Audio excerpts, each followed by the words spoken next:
Hey, we're recording. Neato. I have no idea how to start this. How do you want to start this? Um, we could talk about the fact that hey, we're doing an Avatar podcast, but we decided, hey, let's talk about our experiences with Avatar before we go in and maybe rechange those preconceived notions. Sure. Okay, so basically, me and Ian are going to watch both Avatar: The Last Airbender and maybe Korra, Legend of Korra, together, or like we'll watch the same episodes and then we'll talk about them, to hopefully gain a better understanding and appreciation for both series. Or we'll find out that they Yeah, both suck. One or the other. indeed. Before that, we thought it would be fun if we talked about our thoughts on each series before we Going watch into them. it, Yeah. yeah. So Where we where are we coming from? when's the last time you watched Avatar and Korra? Well, the last time I watched Korra would probably be around like when did it end? It came out in 2012, and then there was like a 2 year gap. So then it came back in 2014, and then 15, 16. So around like 2017, maybe 2018 was the last time I watched it. Okay. And not all the way through, just more like maybe I went back to like season three or a few episodes that I really liked. Mm-hmm. Um, and then as far as Korra, or not Korra, as far as Avatar, um, every single day of my life for about 5 years now, I will type in Avatar The Last Airbender reaction and then go to newest upload and then see if there's anything Avatar related to watch. So at So the very least, so I would put it this way: I've seen the show at least 10 times all the way through, and at least 30 times through reaction channels. wow. So That I know everything about the show. So my goodness. That's it very is in, my favorite piece of media. that is So very intimidating. Um the last time I well, watched Avatar full through, I only watched it full through once, and that was when it came out. oh, nice. That's a while ago. Yes, I have watched several chunks of it since then, mainly from books two and three. Hmm. And then I did watch Doug Walker's vlog series on it. So Yeah, those are fun. if you count that, and then for Korra, I watched the whole thing, introducing it to a friend back in 2019, maybe early Hmm. 2020. Yeah, So my thoughts on Avatar is that it is one of the most overrated pieces of media in modern history, gotcha. and Korra is one of the most underrated in modern history. Nice. What are Okay. yours? For me, Korra was probably the first time that I ever felt heartbreak. I watched season one all the way through, and I was like, "Whoa! Look at all these cool ideas we're doing. Look at all this great, interesting stuff we're doing. Amon's a very interesting, compelling villain. All this stuff, like all we have to do is just seal the deal. You just got to have the cool final fight. You just got to have everything just go with what it was doing." And then the season one finale was like, "But what if everything we told you was a lie? And what if everything you thought you cared about these characters was actually like pretty bad all along and didn't go anywhere? And then also, what if we did a really interesting idea and then backed out at the last second because we didn't know we'd get a season two, but we still did it anyway, even though we could have just not wrote that into the story? But whatever. It's all Nickelodeon's fault. Yeah, just blame them. So yeah, Legend of Korra season one broke my heart because I was in love, like I was with Avatar, and then I was just like just shattered when I realized she wasn't who I thought she was. And ever since then, season two came out. It's pretty Oof. okay. I don't really think it's as bad as everyone says it is, but I think that the first half is pretty unbearable. But I think the second half actually has some pretty good high moments. Season Okay. three, I think is pretty much just a really good action season, just like an action show. A lot of the characterization is a lot more enjoyable.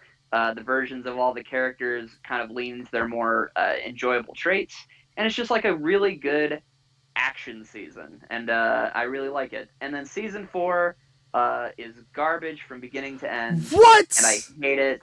And it has one good, I it has two of the best fights in the entire franchise, I but cannot otherwise, I believe. hate it. I cannot believe. Pretty unbearable. So that's I my oh thoughts my on Korra. oh my god. We are going to have so much to talk about. Um so my thoughts on Korra is I like it much better than I like Avatar. Um Now, to clarify, I don't think Avatar is all that great. I think it is solid, and I think it has a couple aspects that are fantastic.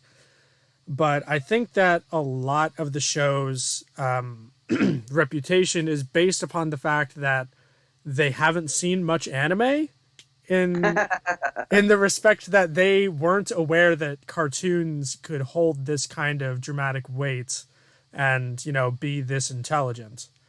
If they'd seen a shonen, it was probably Dragon Ball. That was about Yeah, it. That's the like closest like equivalent to what like an Avatar: The Last Airbender is kind of near, like a shonen battle series. yeah, Um, like um, in terms of like its anime equivalent, I would say. yeah. So like, and the creators were into So anime, right? I think I yeah, read oh definitely. wasn't didn't I read something like, oh, the creators of the show told the animators you can only work on this show if you've watched and analyzed Fooly Cooley. Didn't I At hear the of very that? least, at the very least, they made all of them check out Fooly Cooley so that they could get a better understanding of what the energy of the early parts of the show they wanted, and like Yeah, and that really carries in through the expressions the whole way through the show. They're not as crazy as Fooly Cooley, but they kind of like they the have the way it, essence.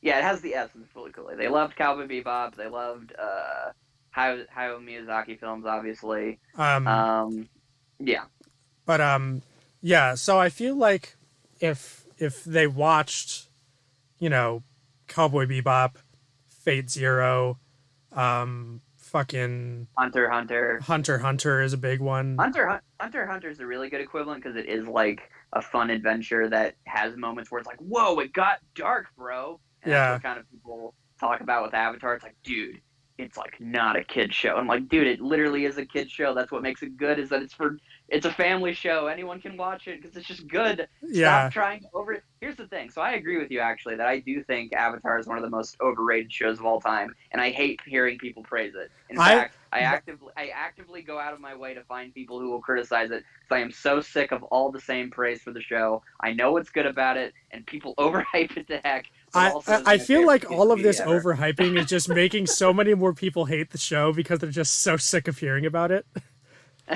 And Well, actually, I think it's the opposite. Most I'm slowly people. getting to that point. Is Well, my I point. think that yeah, no, that makes sense for someone like you who has like that kind of like you have more experience in the medium or like understanding different types of stories. It's like, guys, it's just doing its story. It's not it's not crazy special, you Yeah. know. No, I totally understand that. To me, what's actually annoying is when people will go to like episode one, which I think episode one of Avatar is just like. Yeah. But then like because everyone comes in with like it's the greatest show of all time, guys, then whenever they watch it, like it has like the thumbnail of like this is not what I expected. I'm like, dude, the boy in the iceberg is not that crazy. What are you talking about? I know you've watched other shows. Don't lie to me. Yeah. So, I mean, it's the so same thing, instead of but it's the same. Here's the thing: it's the same thing if I tell someone to go watch Fate Zero because the first episode of Fate Zero is a 40-minute long exposition dump, and it sucks, yeah, right? right. But oh The man, the guys, it's freaking Fate Zero. the Like point I did not understand that it would be this complicated. I really hate that mentality of reaction videos watching the first episode of a series and then It's like, dude, it's feeling already like the they greatest thing I've like ever seen. it's either that or feeling like like they can definitively say, "Oh yeah, this thing is This shit." is gonna, yeah, You exactly. know? Yeah, yeah, and I think that again, that's why I'm excited to do this because like I said, I've seen the show like a billion times. I know everything about it.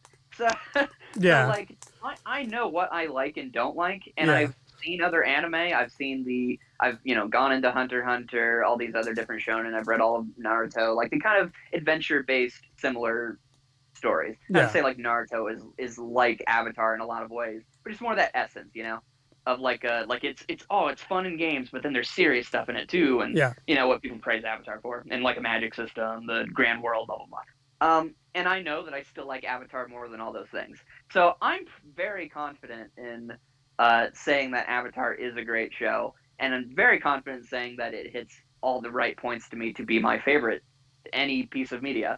Hmm. So I'm excited. I'm excited to talk about that, but I'm also very excited to just talk about the things that, like, yeah, I know that this is not that enjoyable, or I don't like it as much. Yeah. Um, And but I'm yeah, not go gonna ahead. try to like shit on the show just to shit on the show, because it does do some things very, very, very well. Um, you I know, think it's also just has. I think it also just has nothing about it that feels, like really like you thought that was good. Like it's very straightforward in what it's trying to do, and yeah. very like sincere about it. So it feels really like I understand that feeling of like it's not as good as it is, but it's like it would feel weird to just come in and be like, wow, Avatar, look at you trying to do this. It's like, dude, it's pretty straightforward what it's trying to do. It's Yeah. not. I don't think it's being pretentious, Well, okay. if that makes sense. Yeah, I definitely get it, and I don't think the show is pretentious. Um, Yeah. but I don't know. I Or I even want that to I want to give. honestly, or even that it thinks it's a big deal. Yeah, I mean, it thinks that it's a thing that exists. Is exactly how Star Wars thinks it exists or used to. Yeah, exactly. Yeah, Um, exactly. All right, I kept cutting you off. Go ahead. no, you're good. What I was gonna say is like I want to give praise where it's due, because I may not think it's you know any great shakes or anything, but I do think Atla is probably around a 7 out of 10. But I don't know. It just doesn't. I get it doesn't do it for me like it does a lot of other people, because I know better, and it's not that I know better. Like I don't want to come across as like that elitist prick, right? I'll put it this way: the things that impress people about it that you came into the series or you think back on the series, you've already been impressed by that in different ways that you think are done better. Does that make more sense? Or is Yeah. that kind of what you're trying to say? Yeah. And a way that I put it, I've been trying to write a fucking Avatar analysis for the longest time, and I can never do it. But Uh-huh. the way that I put it in one of them is that I have seen every aspect of Avatar done better individually in other shows. Hmm. But Avatar is one of the only shows that does everything it does as well as it does at the same time. Yeah, So it and has so it has good world building, it has good characters, it has okay, decent animation with a good power system. mhm. It has good music, it has, good villains, debatably. So it has all of this good stuff, and it has good messages, good themes, good symbolism. Yeah, it's just a good show. Yeah, it's just a good And show. And when yeah, people praise it as the greatest thing ever, and I've heard people unironically say that it has no writing mistakes, uh, which is fucking hilarious. It and just again, this is my drives me favorite up piece the of media. wall. It just drives Yeah, me up the freaking wall. yeah, and I totally understand that. But real quick, because I never got around to this, my thoughts on Korra is that it is an extremely flawed show, probably more flawed than Avatar, Yeah. because season 2 is awful. But number one, it jives with me much more. I'm much more a fan of like the serialized arc-based storytelling that you see Yeah, in Korra, as opposed to the more episodic episodic. storytelling in Avatar. So I like Yeah. that. I like the main character a lot more than I like Aang.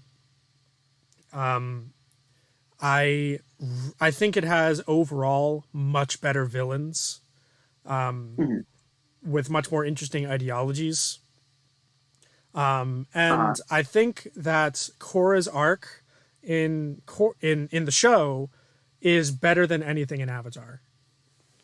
Okay. Cool. Well, So that'll be something interesting to see. yeah, so season 1, it looks fucking gorgeous. I love Republic City as a location. I love Amon as a villain. He has a great design, great voice, great just presence to him. Oh yeah. And I thought that, barring like the last 5 minutes of the last episode, I think that the season is really, really tightly written. Mm-hmm. So I love how everything flows one into the next plot beat. There's very little time, there's very little downtime, but there's, by the same token, there's very little wasted space. So I really, really Yeah. like that. Season 2 is awful, pretty much from start to finish, except for the Avatar 1 episodes. And Gross. I know they're controversial, but I really, really liked them. The rest of the season is horrible. And, you know, you make fun of the people that say, oh, it was Nickelodeon's fault. That totally was Nickelodeon's fault. Because what, the season 2 in its entirety. Because they Oh, told the yeah. showrunners, hey, we're going to give you a season. And then they wrote a season. They ended the story as much as they could. And then Nickelodeon saw the numbers and they were like, yeah, you need to make more of this. And then the writers were like, fuck, we didn't prepare for this. And then Yeah. season 2 sucks. But thankfully, it did open the way for a fantastic season 3. And in my opinion, a fantastic season 4. And I think seasons 1 and 4 of Korra are two of my more favorite seasons of Western TV. Nice. So I really like season 3, so I'm excited to go back to it because I just think it's fun from beginning to end. yeah, it's definitely good. And it kind of has you know, because you were talking about with season 1, there's not a lot of downtime, and that's kind of the thing that, you know, because obviously I really love the episodic story structure in stories. Yeah. Not all the time, like it's not like I have to have it, but to me that was something that I think I was very happy season 3 brought back. Or at least it gelled the episodic structure with an ever-moving story in a more palatable way to me. Where I felt like when the heroes got into their big action stuff, I cared about them more than season 1, where I felt like, oh, I guess we're just doing that now. Okay, I guess here we go. And then by the end, realized I don't even know any of these people or care. So that'll be interesting to go back to. Mm-hmm. Well, season 3 is like structured into mini arcs itself, because you had the initial arc where they go to Ba Sing Se. You have the second arc with in Zaofu, dealing with Lin and Su Yin, and then you had the third arc, which is like the culmination of all the Red Lotus stuff. And then you have some in between stuff where they're like kind of separated in the desert and all that. It's not an arc, but it's just kind of like a in between section. Yeah, it's a transitional episode. Yeah, which I really like. Again, it's more like episodic stuff that I really enjoy. Mm-hmm. But yeah, no, definitely. So I don't know, Atla and Korra are just so different from each other. Have you? Oh, yeah. Am I the only one that's sick of hearing that Korra is just a worse version of Avatar? Yeah, that's stupid because it's not trying to be Avatar. So I would rather judge it on its own merits. Yeah. In many ways, it is trying to be the opposite of Avatar. I mean, it literally like goes out of its way to, on many occasions, be like, get rid of the past lives, take down the statue of Aang, make it to where all the Avatar characters you know and love weren't perfect parents. Like at every opportunity, it has Tenzin arc be, you're not Aang. Korra's arc is you're not like the past Avatars. Yeah. Like the whole show is screaming like, please don't compare me. I'm not trying to do this, please. And then they fucking do it anyway. Yeah, because it's the internet and everyone has 2 brain cells, so including me. So, hey, at least you're willing to give it a second chance, and I'm hoping to improve your opinion on it. Yeah, same for me in that with Avatar. I think with Avatar, especially with kind of our the things that I've kind of talked to you about me appreciating, I think as I point those things out, even if you don't come to love it anymore, I think you'll come to be like, oh yeah, that is some really cool stuff there. Because obviously for me, it's we've talked about it, like you don't really get too much out of like facial expressions or kind of like the character. The character, like the body language or like things like that, rather than like what's the arc or like the story they're telling. Yeah. Whereas for me, I can get very, very attached to a character just by an expression or just by the way they move or the way they present themselves or maybe a one liner or two that says a lot to me.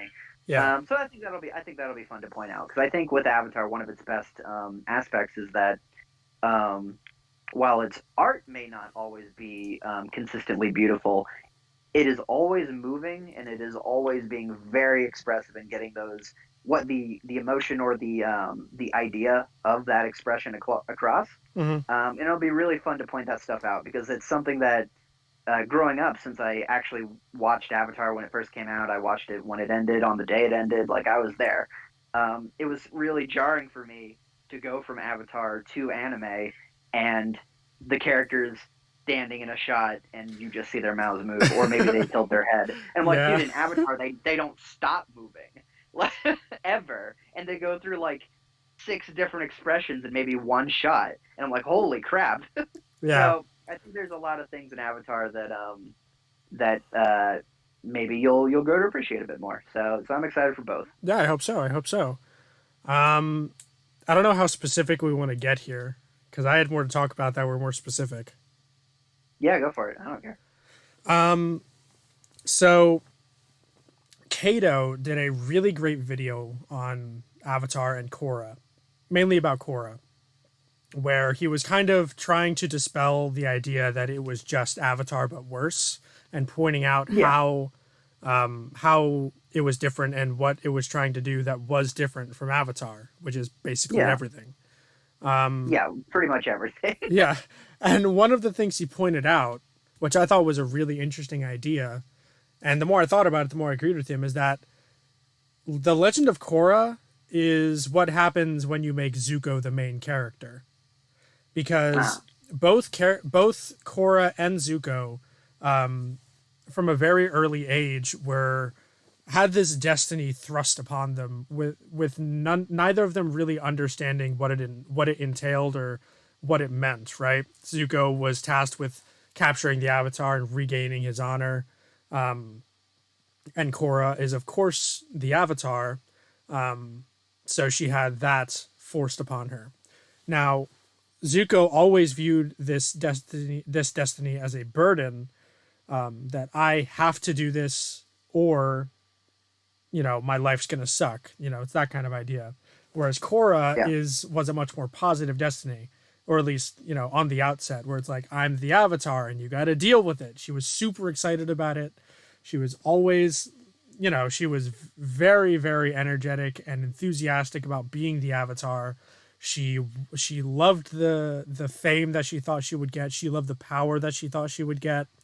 And the journey of both characters is in realizing that they are their own people and that they are not beholden to that destiny, or at least they're no more beholden to that destiny than they are to their own desires yeah, and needs.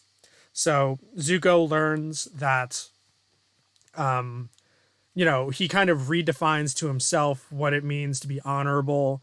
And he kind of, once he assumes the throne, as we learn in the tie-in comics, he kind of redefines what it means to be the Fire Lord, right? Because before it was a yeah, bunch of conquerors and dictators, and he was decidedly more benevolent than yeah, those other people, as he would be as a protagonist.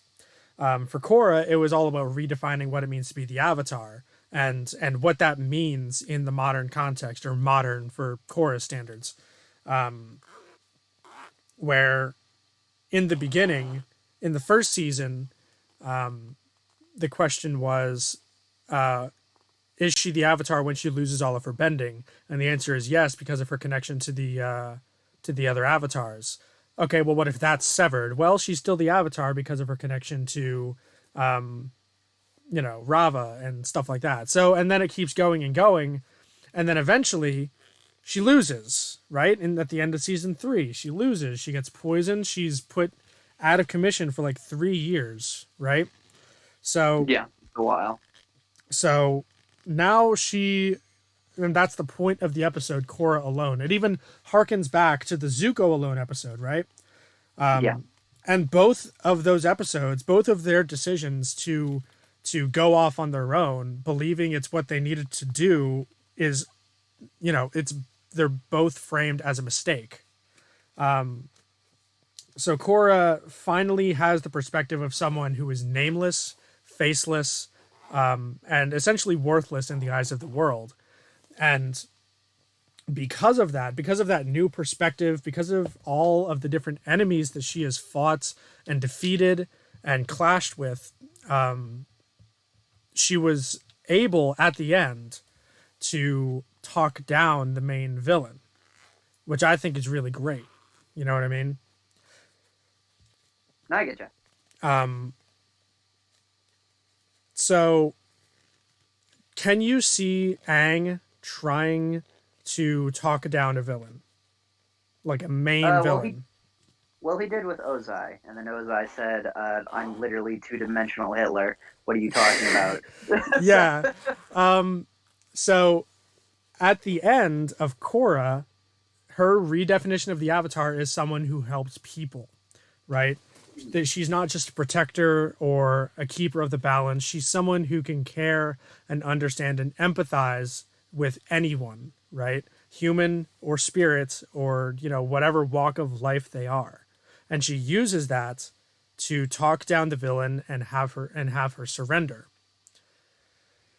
And that's the culmination of her arc, right? Is that she's mature enough and she has enough worldly knowledge that she's gained through the series to be able to talk down this person, this evil dictator, who is another Ozai, or who is Ozai in the making. It's in that ballpark because she's definitely a dictator in the making, like literally. So yeah, that is like that's what the creator said their intention was with that character, is that she was made to be a physical parallel to Korra, and she was made to be an ideological parallel to Ozai. Right. So it's basically seeing the whole idea of season 4 is how would Korra handle the Ozai situation? Yeah, which is really cool. Mm-hmm. Yeah, I mean, so what I'll say to that is, first of all, I haven't seen season 4 of Korra since it came out. Yeah. So obviously I'd have to see all this stuff. But from basically most of what I get from Korra is kind of it's the feeling of, yeah, everything you just said makes sense to me, and I felt and saw none of it in my head. if that makes sense. Where it's like, sure, all those things you just said, yeah, that sounds about right. Sure wish I watched that show. That's that is what most people say, for sure. Right. And so it's one of those things where it's kind of what I'm expecting to hear from for my Kingdom Hearts video. Is like, it's like, sure, all that stuff you said makes sense, and you gave plenty of examples. Sure wish I felt that when I played. It's like, yeah, well, that's what happens. Yeah, maybe you should play it again, you nerd. Perspective for you. Well, maybe I should watch this again. So, yeah, you should. What we're gonna do. Yeah, so I'm excited for that. Because yeah, I would like to kind of see that. Because obviously, since I was there when it was coming out too, I have all the week-to-week discussions and the yearly waits and the expectations building up, and like the everyone who doesn't like Korra going in on it and being like, yeah, I agree. So like, I'm ready to have a completely new perspective for it. Like, well, I hope to give it to you. Yeah, it'll be really fun. I don't know. By the way, yeah. As far as go ahead. Well, I was just gonna add on to my previous point about Korra's arc. I was pointed out to this by Reddit of all things, but I absolutely love how Korra's opinion of herself changes throughout the course of the series. Where at the beginning she is so obsessed with the idea that she is the Avatar, that she fails to realize that there are aspects of her that would be desirable and not desirable apart from that. So we see it as early as the first episode when she's arrested. And when Lin is laying all these charges against her, she's like, but I'm the Avatar. You know what I mean? Like, she expects that to get her all that kind of special treatment, irrelative of the fact that she was acting very recklessly. Right. And, doling out vigilante justice. And then it goes all the way until the end of the first season where she, whether or not you care about the romance in that season, I think one of the most heartbreaking scenes for me is at the end of the first season when she's like on the edge of the cliff, and Mako is trying to like be the good boyfriend and talk to her, and she tells him Yeah, to go away because he wanted to date the Avatar and not her.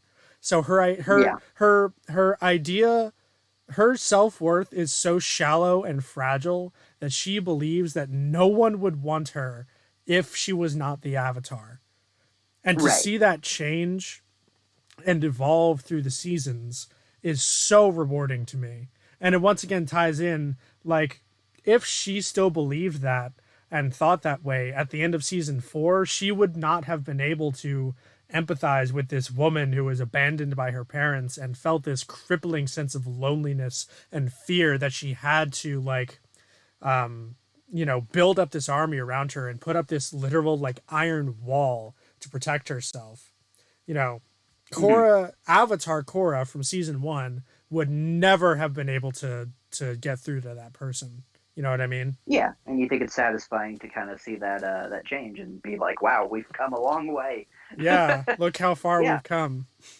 yeah, The and worlds I gave guess us this door. yes. And now we must use the power of door. Do you have anything else to say about Korra? Because I was going to mention Aang real quick. I do not. Go ahead. Yeah. So Aang's not my favorite character out of the main gang. He's probably my least favorite out of like Team Avatar. Isn't it? Isn't But I your still favorite Katara? my favorite's Zuko, and then it's Okay. Katara. Okay. But they're very close. Zuko far and away is still my favorite. He's just super enjoyable. But Katara is Yeah, like obviously. right behind it. And Yeah. then, But irrelative of Team Avatar, we both know the Chad Iroh is the best character. Can we agree yeah, on that? he's in question mark territory as far as not because I like or dislike, or not because I have any negative feelings for him, but it's the same thing I feel towards All Might in My Hero, where it's like, of course he's like the best character. He's literally written to be the best character. So go away.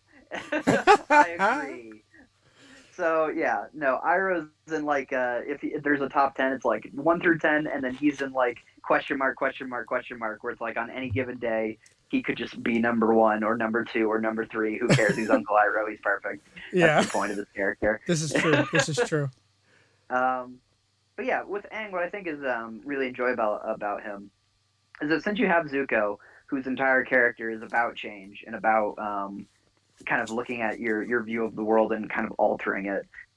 What's kind of invigorating or enjoyable about Aang is he kind of falls into that Superman aspirational character category, where it's not that they don't face challenges or moments where their personality or their belief in things doesn't falter, but they always come back to it because they are a very principled person, and the story of them is less about changing to fit the world and more about being an immovable wall that the world needs to change around because their principles are correct. Like that's kind of the way the story frames them is like, no, Aang is a good boy. He does want to do everything the best he can, but he's still a kid and he wants to, he wants to give Ozai mercy, but he won't take it. And so what's enjoyable, I think, about Aang's character is that regardless of the lion turtle coming out of nowhere, uh, the actual like mechanics of the emotional arc of the story that gets to where Ozai he takes away his bending actually follows a journey for Aang, where it's the idea of okay, he wants to ask all his past lives. He wants to ask everybody, is there a way that I can defeat Ozai without having to kill him? And even when he comes to the conclusion that okay, there is no other option, I do have to kill him. Got it.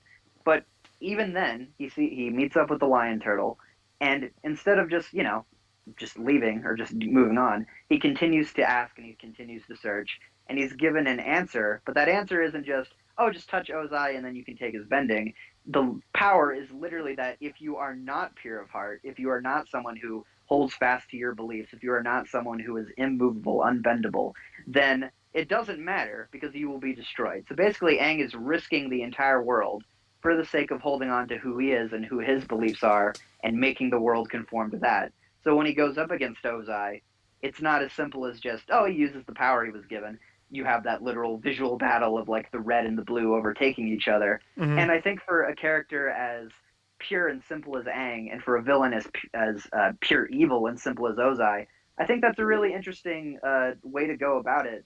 And I also just think that that's a really good way to have your hero, especially since Zuko really is just the other protagonist. I think it really works to have a character who shows the positive aspects of change, and then you have the character who shows the positive aspects of no, I know who I am, I know this is what I believe, and you will move, and I will risk everything. I will risk literally my entire being in order to prove that that is true. And so again, the big hang up everyone has is the lion turtle. Yes, it comes literally out of nowhere, but the actual like mechanics of how they use it, I think is really satisfying, and I think it makes for what makes Aang so good to me, regardless of him not being my favorite of Team Avatar, is that he is a character that I would add to the pantheon of characters who is like, yeah, I would love to be like Aang. I would love to be as kind-hearted as he is, but also I relate to Aang in the sense that he does have his moments where he literally will freak out in the desert and kill a buzzard wasp and get enraged by things because he cares so deeply. And I think that's what makes Aang so enjoyable. Is he is very passionate. It's not entirely like Gon, but it's kind of a similar idea that they use with Gon, which is that he is just a child in every way, and in the same way that if you give a child unlimited power, he might, if you hurt his friends, he might turn into a monster. Similarly with Aang, it's this idea of he's this pure child and he's trying not to be changed by the world. And I think that's a really cool story to follow. But I know a lot of people, they much prefer characters who grow and change and kind of become different people by the end. But I think it works in Avatar. I think Aang not being I think Aang basically being the same person, but just a bit more worldly and a bit more understanding about his place. I think that's good. So I hope that with Aang, unless you already saw that in him, hopefully that'll come across when we go through. Well, I can see where you're coming from, but I don't think it particularly matches the story that's being told, because the story that's being told is Aang learning from all of these different people, not only how to bend the different elements, but he's exploring the world, he's meeting all these different people, gaining all these different perspectives, and yet he feels so self-righteous that he will risk everything in the face of literally every single person in his life, people that he cares about, people that he knows and trusts, telling him to do something that, yes, it is bad and not ideal, but this is for the good of everyone, that he doesn't do that. Let's again forget that the lion turtle comes out of nowhere. If the lion turtle never existed, then Aang would still be super self-righteous and stubborn in his beliefs, and he would have doomed the entire world. That doesn't scream hero to me. That that the reason why people have such a problem with the lion turtle is because all it does is serve as wish fulfillment. That, yeah, I don't have to change, something magic will come out of nowhere and prove that I was right all along. You know what I mean? So that's Right. that's my perspective on Aang and why I find him so unengaging as a character, because yeah, I do enjoy watching him learn how to bend the elements, and one of my favorite episodes is Bitter Work, where Yeah, Bitter Work's very good. where he learns to become more assertive, and then that never gets capitalized upon. and that is the trapping of episodic storytelling, is that you have these episodes where things are learned and things change, and then it's never acknowledged in the following episodes. It's just more like you add it to like a checklist of like they learned this lesson. Yeah. rather than it being like more of a continuous thing. Yeah. And where it like bleeds into, except for like Zuko, of course. Yeah. And he's a serialized character living in an episodic TV this show. Is so true. But I don't know. Which is probably why everyone likes him. Yeah. But yeah, I mean, and we're talking about Aang in the context of Team Avatar. Like, yeah, he's the glue that holds everyone together, but he's the glue in the same way that like you said, that Superman is. Like Superman is the glue to the Justice League. Like he is the strongest. He is the person that when shit goes down, that he is the person to call. But people will rarely say that Superman is my favorite superhero, right? People always say, "Oh, it's Oh yeah, of course. Batman. It's the Flash, or Right. But something like that." but I would And say but but I would say with characters like Superman, those who do like him really like him because what he is entirely what he is. I guess if that makes sense. yeah, that makes sense Yeah. because um, I don't know. I just feel like the kind of immovable object person works better in either like a lancer role or like a mentor role. You know what I mean? Uh-huh. Where maybe they have more experience, so you kind of buy it. Where it's like, oh, I mean, I believe that they're right. Yeah. They're like And 50. like you can justify it because they've probably gone through some shit that has either Yeah. reaffirmed or changed their beliefs into what they are now. You know what I mean? Uh-huh. Meanwhile, with Yeah. Aang, his experience is, oh, there's these monks that I don't like that took me away from my father figure, that taught me to be a pacifist, and then they all fucking died, and I'm 100 years later, and it's Uh-huh. like, number one, why does he still believe in what they say? They all died. For all he knows, that belief will get him killed. Number two, the dude obviously has an anger problem. Like that's the entire thing of the Avatar state, right? That for Uh-huh. most of the series, it only ever surfaced when he lost control of his emotions and he almost killed people, right? In the So desert and yeah, the at the the Avatar State, at the the Avatar State episode. yeah. So there's that.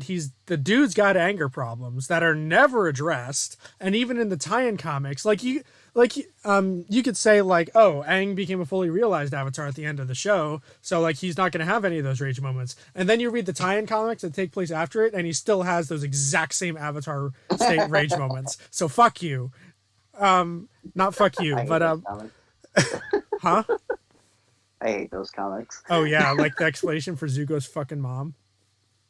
Or not even that. I mean, that sucks too. But also just stuff like just being like, you know what, Roku, talking to you is real cool, but you gave some pretty bad advice, so I think I'm severing all ties to the avatars.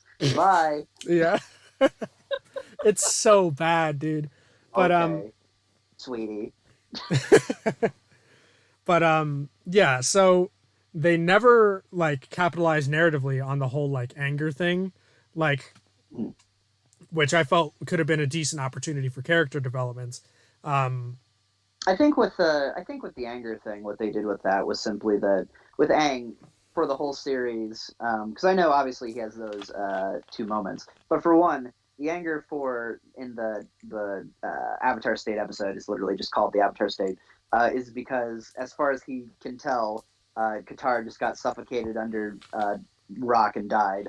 So I think yes. that makes sense. And two, the second one, which is less okay, which is that sure Appa got stolen, but then he turns on everybody, Yeah. and so that's the one. So that's the one where that is. But I think they do address that because the Serpent's Pass episode is literally all about him being like, dude, I was a big asshole, and so I'm just gonna be numb for the rest of my life. That seems like the right thing to do. And then obviously the story coaxes him out of that and makes that clear. But I Yeah. remember watching this video where someone had pointed out, like, at the end of the desert, they were really upset because there's not a moment where Aang ever apologizes for all the stuff he did. Instead, it just kind of ends on. So he was like, I would rewrite it to where the scene with Katara happens and he starts crying or whatever, and then the last thing is he says like, I'm sorry, and it's like he's like, that's all I would have needed.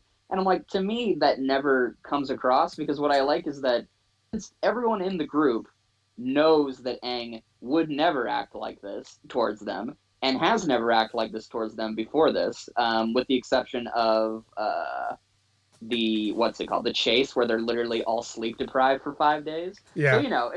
extenuating circumstances again. Yeah. Um, and so to me, the what I always liked about it was that it was just so I don't know if this is the right word, but just honest. Where like we didn't have a you know what he needs to apologize at the end or this or that. It's just Katara grabs his hand, pulls him down. She knows he's upset. He's literally gonna try to kill everybody if he's not controlled. And we don't question that or talk about that at all. It's literally just we understand that he is so just destroyed, Distraught. and he's crying in the Avatar state, and all he gets, or all we get, is just Tara gets that she's tired. She doesn't even say anything this time. Whereas in season one, she had to give a big old, this is why we love you speech. She just grabs his hand, After pulls knowing him him for in. like 2 days. Yeah, exactly, which I hate. No, it's Avatar's perfect. Anyway, but this is why this scene's my favorite scene in the show, which is because she doesn't say anything. She clearly is tired. All her empathy is pretty much gone as far as talking about this. She just grabs her friend, pulls him down, hugs him. She's crying too because she also knows he's upset. She's upset. He's upset, and then he just falls asleep, and that's the end of the episode. And to Yeah. me, I think an apology at any point afterwards, if unless he kept acting like that, I think an apology not ruins the moment, but it just kind of takes away the rawness of it. The very just like we're just in the emotion. Everyone understands what's going on here. Just let him feel, and then it's over. And so to me, like the anger thing never came up as like a thing that needed to be addressed because I think Aang has shown more than enough that that's not who he is for me to be like, yeah, like I don't need him to have a moment where he's like, my anger, it kind of goes too far every now and then or something like that. Um, I didn't really feel that, and that's kind of I think part of the fun of episodic stories is that they can leave off on that moment, and then you just kind of sit with it, and then next time we meet everybody, it's a few weeks later, and we've moved on to something else. And so that's just kind of my perspective on that, at least. Yeah, but then you want to know what the aftermath is. I don't because the moment was so good. I think that's where I wanted it to stop, or it is where I wanted it to stop. I mean, you can still I really have like that. the moment, but like next episode, they I don't know. It just doesn't sit right with me that I mean, the next ep- you have this go ahead. episode and it ends on this really powerful note, and then they just don't talk about it Well, ever. no, the next episode is literally that Aang is in his depressed mode the whole time, where he's like, "I'm not mad about Appa no more. We just need to get to Ba Sing Se. I don't even care." And then that's him the whole episode. And they're like, "Hey, so why are you being like this?" He's like, because I was a big asshole in the desert, and I don't want to do that anymore." He's like, "Well, now you don't feel anything though, and that's not like good either. 'Cause you're like Yeah. a human." And then that's how they deal with it in the story, and I like that. I really enjoy that they go on to the next phase of it. Um, I guess I and just need that to is watch the show. yeah, I was gonna say, and that is immediate. That's like the first scene of the next episode is Aang being That's like, "This is me. I exist now," and they're like, "That's weird, but I guess we'll see where this goes through the episode." Yeah, okay, that's fair. I guess I just need to watch The Serpent's Pass again. That's Yeah, one of the ones I haven't watched in a while. and to be fair, it's been a while. So Yeah. same thing with me and Korra, where like yeah, like it's the same way I feel about Korra, where it's like, sure, you can have all this deep emotional turmoil, Korra, but you kind of suck, and I hate you, so I don't care what you feel. Same thing with me Because and to me, Aang. I know. So I'm really excited for this because yeah, it'll be fun to see like how we go through it. Because yeah, with Korra, like you can give me her big sob story, but all I'm gonna look at is a big buff baby and just be like, stop crying, you asshole. God, go away or die or something. I That's hate you. that's actually one I of the things I dislike about Korra, specifically season 1, is that they don't capitalize on the fact that she's essentially a sheltered child, right? That has and no they idea just about the world, and they and don't they just capitalize didn't on think of that. it apparently. Yeah, because they're just like she lived in a shelter and was kept away from the world and seemingly her family for like most of her life and taught by like people who aren't like normal avatars where they become your friends. They're just Yeah. like masters and that's it. Anyway, now we're gonna go to Republic City. And so I Yeah. think that's where and so to me, that's kind of where I think that disconnect is. But for you, obviously, you kind of got it empathetically, like not empathetically, also that, but implicitly. Does that make sense? Yeah, well, I mean, Like they frame it pretty early on that was like a huge mistake to lock her away like that, right? right, but to me, I'm waiting for the moments where, hey, so can we like point that out as like this is why she's being an asshole in the scene, or do I just have to remember episode 1 and that's it? I guess I Well, just have to remember episode 1 and that's it. here's the problem with that argument, though, is that she's just acting like a teenager. I know, and I hate her. Because you don't like teenagers? No, I hate Korra specifically. And all the ways she is a teenager. But She is again, she maybe is when we a go back horny through it, fucking 17-year-old I know. girl. What a garbage monster. God, put her in the trash. That does not mean she's garbage, dude. Oh man. But exactly. That's why. And this is the same argument whenever people will watch shows and they'll be like, "God, I hate kids." It's like, but this kid has like all this about it. It's like, dude, they're kids. Get them out of my face. Yeah, well, So, I mean, really, all it's going to take is just going through it and then just finding a connection point for me, which obviously I just don't have currently, and just seeing where that goes. So, I'm honestly and surprised you don't like horror as much as you do. I mean, she because is hot. So, this is true, but what I mean is like, but remember we were talking about Gunbuster, and you were like, I don't necessarily mind all of the stupid shit that has to happen to make it work. I just really to like allow for this Noriko's character arc. to have this arc, yeah. Yeah. So like, We can bend the world in whatever direction you want as long as you continue to tell this character's story. I don't care. yeah. So it's like they do kind of the same thing with Korra in like episodes 1 and 2 that they do with Noriko in episode 1, where they establish like, oh yeah, she does have all these positive traits, and now and we're establishing like the good part of her new life, and then Yeah, everything goes to shit. right. And for me, my positive impression of her was, yeah, you do fight good. You are correct. You do fight good. Anyway, can you make like a funny face or like be nice or like charming in any way possible? Thanks, it'd be really cool. No? Well, I guess I'll hang out with Bolin. What about their date? That was adorable. I was gonna say she's good in that episode. Wow. That episode probably has one of her best character moments for me as far as just like who she is as a person, which is Bolin says like, "Hey, don't get into a fight," which you would expect Korra would do, right? Don't get Yeah. into a fight with this guy who literally just probably made like the most sexual joke in Avatar you could make, which is, "I'll show you how a real pro bends." Uh, but just did that towards you. Don't fight because we will get kicked out, and obviously the stakes are Mako and Bolin will not have a house anymore and not get money. So Yeah. what does Korra do? She whistles, which causes Naga to come, which also tells you that they are that in sync, like as an owner and pet. And Naga bursts through the door or through the window and roars at Tano, and then they all have a good laugh about it. I'm like, Korra, you're pretty cool. Yeah, but And there's that was shit. one of the Yeah, there's and that stuff was like one of that the few times throughout I the ever felt entire that. show. Well, I can't wait to rediscover it. Like, now whether or not she's being nice is another story, because she is a selfish, entitled 17-year-old girl. I guess also I just don't resonate with the way she's damaged in the way that Zuko is damaged. Uh huh. So like obviously that can happen with any character where it's like, oh yeah, like these things make sense about them, why they act the way they act. But that doesn't the through line doesn't connect to where I go from being annoyed to, oh, I understand and I'm intrigued, if that makes sense. Like with Yeah. to stick to Kingdom Hearts, which we mentioned before, like Riku, you can explain to me his arc of his jealousy all day. He's annoying. Go away. I don't care that you feel bad. Die. So, and that's the connection point for me and Korra, which is I'm at the I don't care if you feel bad. I hate you. Go away. If I can do one thing when we watch Korra together, I want to make you like the character, Yeah, that'd be cool. or at least tolerate her.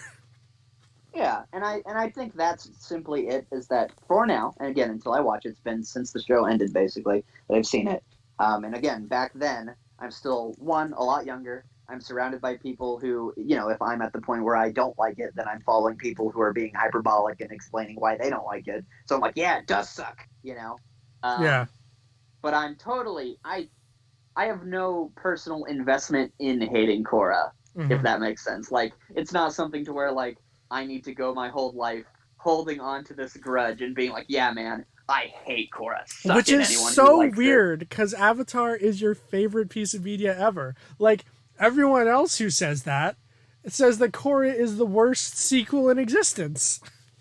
Yeah, which I don't agree with any of that. I just hate the show. Or I just hate Korra. I hate Korra for her own specific ways, not because she's worse than Aang on her or anything like that. I don't care about that. I just hate her for her. And if that isn't, if that isn't a good thing for her, that I can just hate her on her own merits, then you know what? What else is? Yeah. So just I don't hate her because she's a weaker Zuko or anything like that. I don't even she think is that's a true. not even close to a weaker Zuko. Yeah, I know, but people will say that is what I mean. I People will be know. like, she's just like a worse Zuko. Mako's just Zuko. Bolin's just a worse Sokka. It's like, dude, they're their own characters. Shut up. Hate them for actual reasons, please. Yeah, like Bolin being so fucking annoying before season 3. Yeah, and then, but just to while we're on that subject, just to go over the obvious complaints of Team Avatar in Avatar being better than Team Avatar in Korra, like, yeah, I agree with you that Mako is not as good as Zuko as a firebender, and any comparison you want to make, Bolin to Sokka or Bolin to Toph, since they're both Earthbenders, even though it's really stupid. and I think their dynamics are weaker too. Because they don't really feel like friends. They feel like teenagers who had to fight a war together, and then someone said, "Oh, in season 2, you have to separate because we didn't actually plan for this." Oh God! And so, yeah, I mean, yeah, it's unfortunate. I mean, on that, I actually, so yeah, I will real quick. I will agree that the team avatars aren't very comparable because Korra's great. Asami is hot as fuck, even though she has no character. Nothing to ever do ever. Yeah, she has except have her dad die. Yeah, she provides airship for travel in season 3. Yeah. So she's a less likable Appa. And she provides half of a B plot in season 2 with her company being like taken over or whatever, or she's whatever. A less likable Zhao. Got it. Sure. She's all of these less enjoyable versions of characters. She's anyway, cute. Okay, so she's a less enjoyable Momo. God, shut up. Okay. But Asami is hot as hell, but she sucks as a character. Mako starts out okay, and then he kind of gets annoying, and then he kind of becomes a block of wood. Becomes season 4. And I like him in season 3. He's funny. And Bolin is annoying until season 3, and a little bit in season 1 because his dynamic with Korra is actually adorable, but everything else is terrible. He was good until he became. There was a Tumblr at the time where after that episode where he goes on a date with Korra, people were like, "Wait, why is Bolin here?" And also, has Bolin said anything this episode? And someone made a Tumblr called Bolin in the background, which was just every episode and every scene where Bolin is in a scene and adds nothing. That's amazing. And it's pretty much every scene. I mean, he's the fucking what's a good comparison for him? I guess he's like Z Piccolo, where he's like always there. And he's always Dragon Ball was 5 episodes. Yeah, and he's like always there, and he's always like kind of doing stuff and kind of in the action, but he's never that important after a point. And he's never going to win a fight in his life. In his life, yeah. Although he does have the one good episode of season 2 where he does a pro bending fight on the stage while his movie's playing in the background. Yeah. And it all syncs up with everybody like, Bolin, watch out, Nuttuck, watch out. Oh, he's using this. So that's a good scene. Oh, good. He got an action scene that was decent. Good for you, Bolin. He has a pretty good episode in season 4 when him and Varric are escaping the military. And he's just good in season 3, I think, all the way through. Oh yeah, for sure, because he actually gets stuff to do. Yeah. Well, and they take his annoyingness and make it cute. Like they make it like endearing, like aw. They turn him. Trying. Yeah, he goes from Scrappy Doo to Scooby Doo. Exactly. So yeah, Team Avatar is not great in Korra. However, there are tons of other fantastic characters in the show. Tenzin. Yeah. And then we also have. Yeah, go ahead. We also have Jinora. We have Lin, Su-Yin. We have the villains in Amon, Zahir, and Kuvira. We have Varric, Zhu Li. We have Eska and Desna, who are really funny and like the only decent part of season 2 IMO. In Barrack. I said him. Barrack. Zhu Li! No, oh yeah, right. But I just meant when you mentioned them, I thought you were like, yeah, they're one of the best parts of season 2. I'm like, Barrack's also in there, but you were just adding them togeter. Yeah. I gotcha. Yeah. Man, Pabu and Naga are just like planks of wood who do nothing, and I hate them. I can defend Naga. I can't defend Pabu. I mean, I can't yeah. defend Naga just because she's. Well, I can defend her in the sense that it's not her fault that she was put in a series where season 1 would be no traveling, so she could just kind of hang out and move around a city. And then they were like, crap. Well, now we have to do other things, so we need to travel the world, and you're not Appa, so stay here. I mean, the thing I like about Naga is that it's very clear the connection that she has with Korra. Like from the like in every season they get at least a moment or two that proves their like really close connection. In season 1, you have that scene that you mentioned where she whistles and then Naga roars at what's his face Avatar guy. Oh no, yeah, Avatar. I love him. He's probably one of my favorite characters. Everyone, when season 1 came out, expected him to become a member of Team Avatar. I wanted it so bad. He's such an asshole. I think, bring him along. Yeah, I definitely think he would have been a great addition. I'm sure there are fan fictions, but anyway, season 2, you had the scene where she was like chasing this official, and then when she catches him, she puts his head in Naga's open mouth. That was a great scene. Season 3, you had the scene. It's not as strong, but like they sleep together and they and Naga is there like a dog would be to care for Korra when she's like feeling stressed or whatever. Yeah. And I don't think she has anything in season 4, does she? Because Korra's away the whole season. Yeah, Korra alone. Yeah, that's true. Rip. Yeah. Meanwhile, Appa, the Chad he is, pretty much saves us every episode, and also gets a fight scene where he fights like 6 guys and also lifts tanks with his head. He's so cool. Yeah, okay, I get it. Appa is perfect. Whatever. Appa's pretty perfect. Appa is the animators just love drawing him. I'm gonna point that out every episode. Just be like, Momo in the background. Only he's actually doing things. You should make a series called Momo. Momo in the background. No, just Momo in motion. Momo. Momotion. That'll be the video. Momo. Please make it. Just while we're watching, as you're watching, literally just take all the footage, and then when we're done with the series, just compile it all into a single video. One of my favorite things to do in the waterbending scroll episode is while Katara is giving her this week's episode message is to ignore her and instead look at Momo who's picking bugs out of his armpits and eating them. Fuck. I was drinking my fucking tea, dude.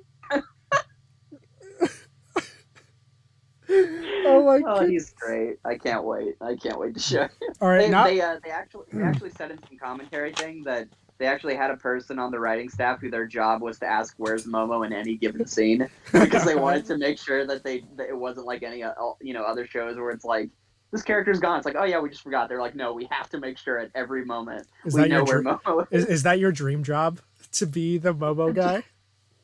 My dream job would be to like be on the show and they just say your job is to remember this highly specific information, so that we don't have to. Yeah, so that we don't have to. Yeah. So I want to point out that we have been doing this for longer than both the Gunbuster and the Weathering with You podcast. Nice. Makes sense.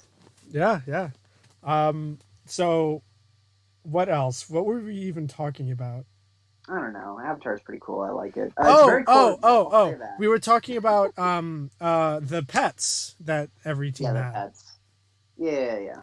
So yeah, Pabu is stupid. Even though I know you don't want to. Huh? You want me to defend Pabu even though I also hate him? No, I don't think you should defend Pabu because I don't like Pabu. Okay, so Pabu is the embodiment of Bolin's innocence. As the seasons go on and he becomes more of a mature character, we start to see less of Pabu. He is the fire ferret, the person inside Bolin who wants to be like a rock star cool guy like he was in the first two episodes So that are we you dropped talking after that. about like he's the so they essentially Jar Jar Binks him, where they use him a Indeed. lot in the first season, and then they use him basically none of the time Hmm. after that. Yeah, because they just they're like, crap, man, why didn't we just make? They're like, wait a sec, we might have had something when we made all of our animal sidekicks be able to fly and therefore be in any scene at any time. Mm-hmm. Because you can't do that with a polar bear dog and a weasel. Yeah, It's always the thing you need to do. If you're gonna have a weasel character, you either got to make him talk or make him fly. it's very specific writing advice. Shout out to Daxter. Oh my god, he is an Otzel. Thank you very much. Indeed, he very much is the goat. Uh, That Dactyr is one of the most divisive characters. oh man, I mean, he just wants pants. So, is there anything? Is there any character more relatable? Really? That he wants pants. Yeah, I mean, all he wants is Tess Poon and pants. Yeah, exactly. And he gets both. What a I hero. know. He is such a fucking Chad. We'll have to add him to the Chad list of This is when we true. review things. We're just like Chad and Daxter, or Jack and Chad. They go on there.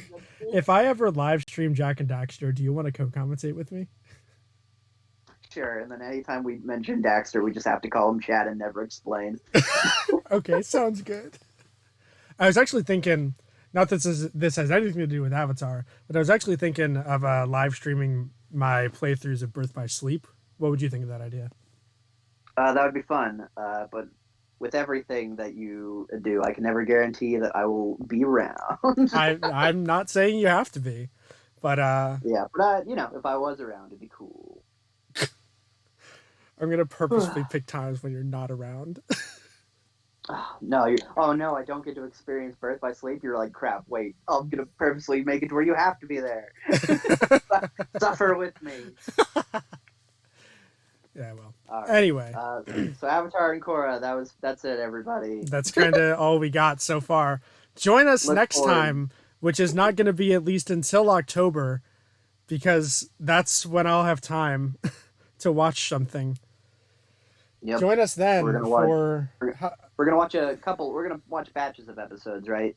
Yeah, wasn't it? Didn't we agree on like three or four? Yeah, like 3 or 4. We'll probably if for example like that works out to where it's like if we do 2 a week, that means that for some reason we have to split up this 2-parter. It's like, no, we just add it in or take away as we need. I feel like we should just do the 2-parters by themselves. What do you think? Yeah, I think so too. Mm-hmm. Because all the 2-parters in the show are pretty meaty anyway. So Yeah, they're 2-parters for a reason, right? yeah, exactly. Yeah. But yeah, thanks for watching, party people. Yeah, join us next time. Bye-bye. Bye.